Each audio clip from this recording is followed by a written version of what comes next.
nous sommes une discipline de haut niveau et que d'une certaine façon, nous, en tant que tel, reconnus par le ministère de Jeunesse et Sport, nous avons quelques instructions et des comptes à rendre à notre ministère tutelle.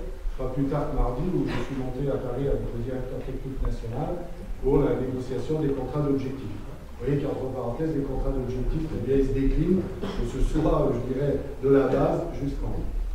Pour ce faire, je rappellerai les 4 missions qui donc, nous sont proposées, qui sont presque imposées par le ministère, et je dirais, dans laquelle nous devons mener nos actions. Premièrement, le haut niveau, qui reste un point incontournable donc, des priorités du ministère. Deuxièmement, le développement, sous toutes ses formes. Et on pourra décliner, et vous le faites d'ailleurs parfaitement, je dirais, à la lecture de vos comptes rendus. Un troisième élément important et qui est donc véritablement appuyé par le ministère, c'est la féminisation du sport, et plus particulièrement du nôtre, où, un simple rappel, nos dames représentent 11% de nos effectifs nationaux, ce qui reste très faible. Nous sommes, je dirais, à la queue du peloton des sports en matière de féminisation, même si, je dois le rappeler aussi, il y a une trentaine d'années, très peu de femmes jouaient, en tout cas il n'y avait aucune catégorisation liée à ces dames, et qu'aujourd'hui, on peut dire, haut et fort, que nos dames ont le même type de compétition que les hommes et que des efforts sont marqués, notamment en termes de développement de la féminisation. J'y reviendrai dans un petit instant. Et quatrième point, qui bien évidemment touche le ministère, c'est tout ce qui a trait au sport santé. Voilà, si vous voulez, je voudrais revenir maintenant 2 mots sur la convention d'objectifs. La convention d'objectifs, elle a été créée par Roger Parmentier, vous connaissez tous, il y a 4-5 ans à peu près. Et elle est, si vous voulez, dirigée par une commission qui statue, dans laquelle d'ailleurs Roger appartient, et qu'effectivement, l'année dernière, il y a eu une forte baisse de participation. Alors je ne vais pas rentrer dans les détails, on ne va pas rentrer dans un schéma, je dirais, polémique. Simplement, cette commission a statué. Moi, personnellement, je ne suis pas intervenu. Je me rappelle très bien que Christian s'est déplacé, est venu à la maison, on a discuté. Je vous dis que c'était le ressort d'une commission qui traitait. Cette commission qui d'ailleurs s'est à nouveau réunie cette année, qui a priori a reconsidéré un certain nombre de positions, et que finalement le président en tant que tel n'intervient pas dans, je dirais, les décisions de cette commission. Tout ça pour généraliser le fait que nos différentes commissions nationales, je ne les ai pas changées, et tout un chacun peuvent participer à ces commissions. Que ce soit, pour revenir encore une fois sur le plan électoral, des gens qui, entre guillemets, n'ont pas été élus. Et au contraire, je pense que j'ai ces là et sur certains points, et j'ai un exemple très concret avec Christian, qui est quasiment le responsable de toute la gestion des équipements sportifs, avec qui nous communiquons très régulièrement, et ça se passe remarquablement bien. Et en tout cas, moi personnellement, je ne fais pas de différence. À partir du moment où, une fois, on est des gens de bonne volonté, tous bénévoles avec un grand B, et notre serviteur en premier, justement, le mode de scrutin qui a été évoqué, je vais revenir très rapidement sur le mode de scrutin national.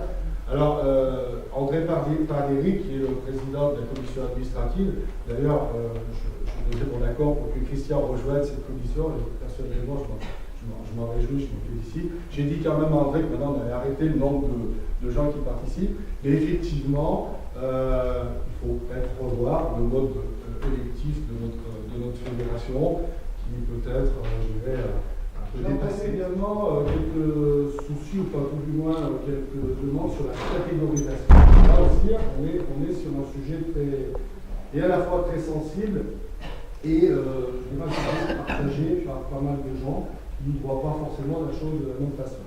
En clair, la catégorisation, c'est est-ce qu'on continue avec les quotas, ou est-ce qu'on fixe, je dirais, un nombre de points à obtenir en début de saison pour telle et telle catégorie, et en fonction également de telle ou telle compétition.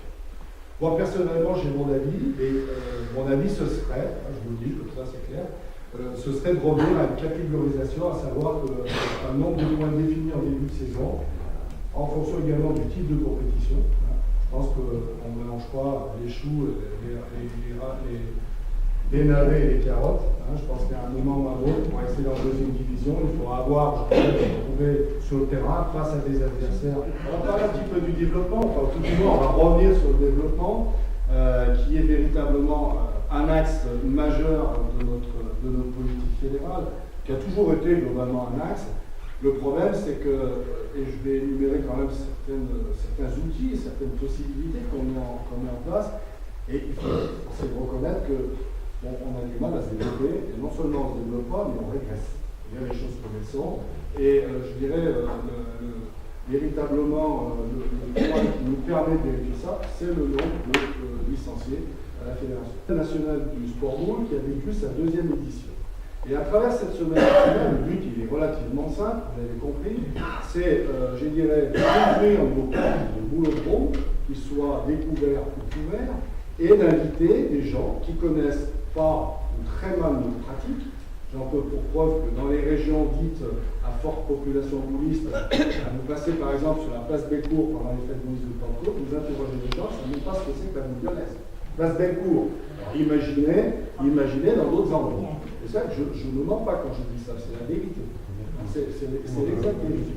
Donc, la semaine nationale du sport boule, c'est justement pour, dans cette semaine-là, marquer un temps fort que, bien évidemment, vous pouvez reconduire tout au long de l'année, qui consiste simplement à inviter des gens, ne serait-ce que leur mettre des boules dans les mains et de les faire jouer. Alors, sous une forme ou sous une autre, on s'en va. C'est ça le principe. La féminisation. La féminisation, j'en dis deux mots également. Sachez qu'on a donné des moyens, Monique Prudent, un budget national pour la féminisation.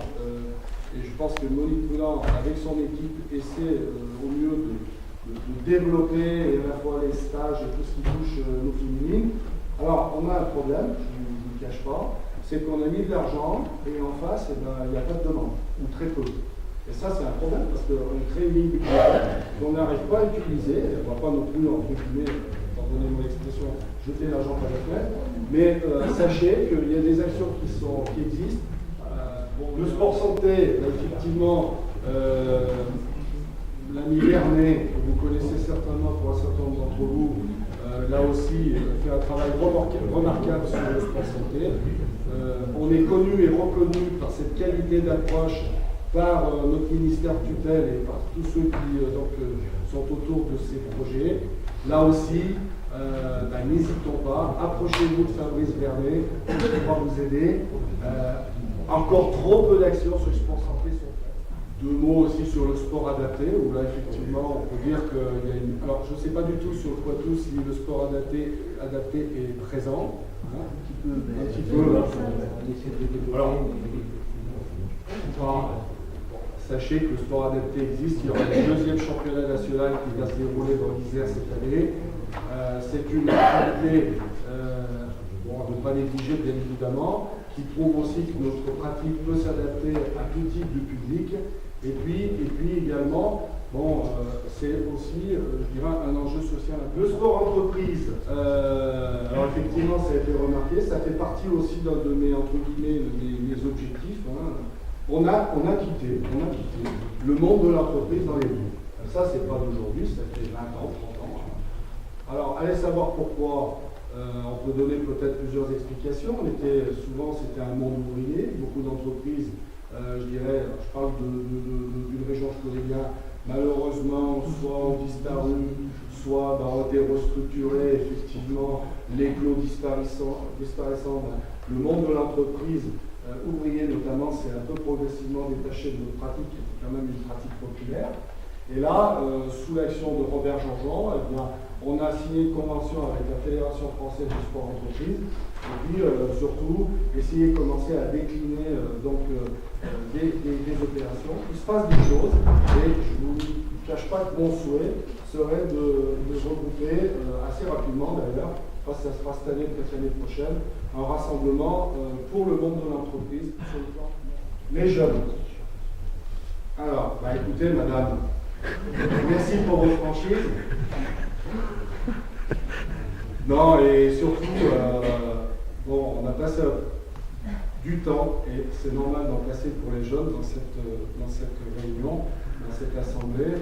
Et effectivement, dans votre résumé, dans votre compte-rendu, vous avez évoqué les grandes difficultés du développement des jeunes, et notamment dans une région comme la vôtre, qui est partagée par d'autres régions. Les déplacements, toutes ces difficultés, bien évidemment, la CNJ en a parfaitement conscience.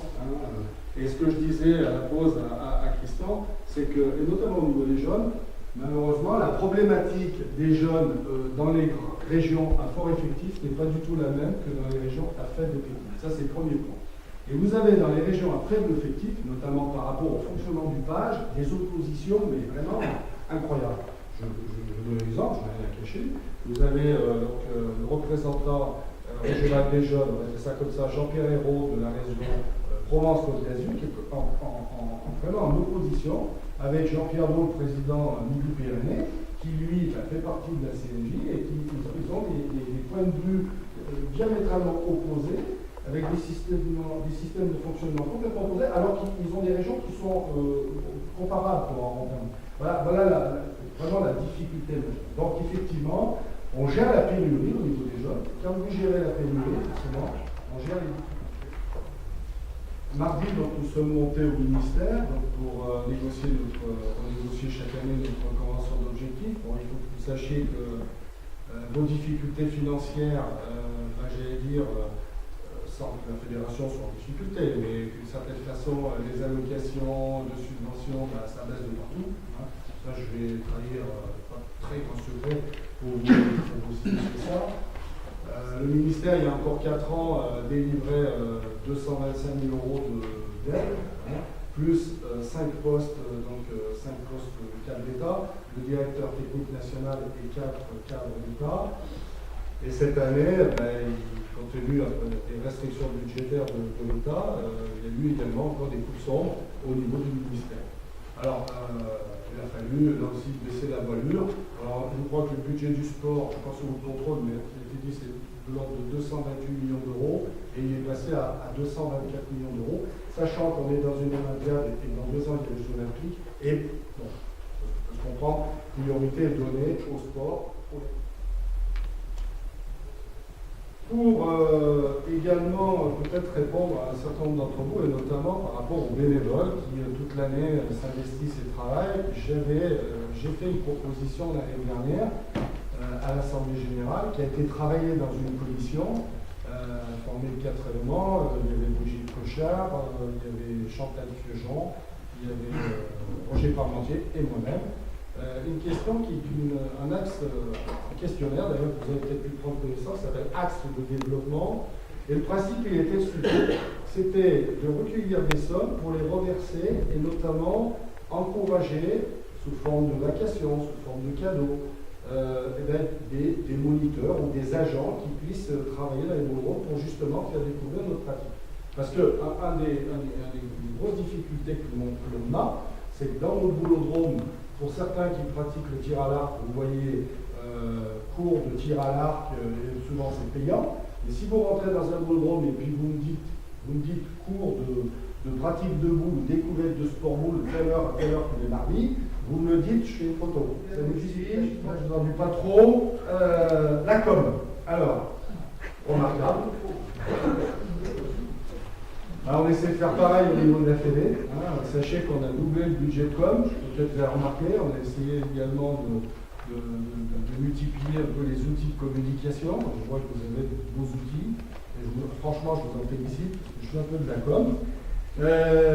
Autre acte important, donc Sport Boule Diffusion a été rattaché à la fédération, notamment par le biais de Christophe Campiglia, que vous connaissez qui fait un travail remarquable. Et qui, il fallait le faire. Pourquoi? Parce qu'à un moment, Christophe allait peut-être se décourager. Il faut savoir que jusqu'à présent, Christophe se démenait comme un Goliath quasiment avec ses seuls deniers, ce qui était d'autant plus remarquable. Donc il nous a paru quand même, j'allais dire, juste, et puis surtout pour renforcer son action, et cette action de communication, donc l'intégrer au sein de rapport à la licence loisir, tellement de choses à dire. Licence loisir, rappelez-vous qu'au départ, cette licence a été faite pour se substituer, pour compléter la carte de sociétaire. Effectivement, il n'y a jamais rien eu mis en face, et toute la complexité, c'est qu'est-ce qu'on pratique quand on va faire une compétition, de quatrième ou troisième division, peu importe. Est-ce qu'on fait du loisir, est-ce qu'on fait du sport, est-ce qu'on fait du sport, est-ce qu'on vient là pour s'amuser, est-ce qu'on vient là pour prendre des points, et là, effectivement, il y a parce qu'il faut que je conclue, par rapport à l'Assemblée Générale Nationale. Alors, je rassure le Président et je vous le rassure, il y a une ligne budgétaire qui est votée chaque année pour cette Assemblée Générale, bien évidemment qu'on va l'utiliser, pour en revenir, comment dirais-je, à tout ce qui touche à l'organisation, c'est sûr qu'on ne va pas venir de Lyon ou de Grenoble pour voir comment ça se passe. Bien évidemment, on va prendre les frais, le tout, ça sera d'être raisonnable, on va dire ça comme ça, voir un peu où ça nous mène, ne serait-ce que pour mettre au budget. Hein. Et que bien évidemment, ça reste un événement exceptionnel. Je pense qu'en termes de communication, faire une assemblée générale au Futuroscope, ça restera quelque chose dont tout le monde se souviendra. Je pense que le comité régional du Poitou pourra également en tirer parti. Et donc je tiens à vous rassurer, et là j'en prends engagement pour vous tous, que ça ne coûtera pas un centime au comité du Poitou. Bon, on verra un petit peu le pilot, hein, pas non plus exagéré. Hein. Et quelques huiles. Voilà. Moi j'en ai terminé. Je souhaite à toutes et tous une bonne saison. Je tiens également à terminer ces propos en vous présentant bien évidemment tous mes vœux de santé, de prospérité, d'échange entre nous. Le mot n'est pas trop fort dans la période dans laquelle nous vivons. Je vous souhaite une bonne année de vie. Je vous remercie de votre attention. Merci encore de votre accueil. Et puis je termine toujours par ça. Vive le sport!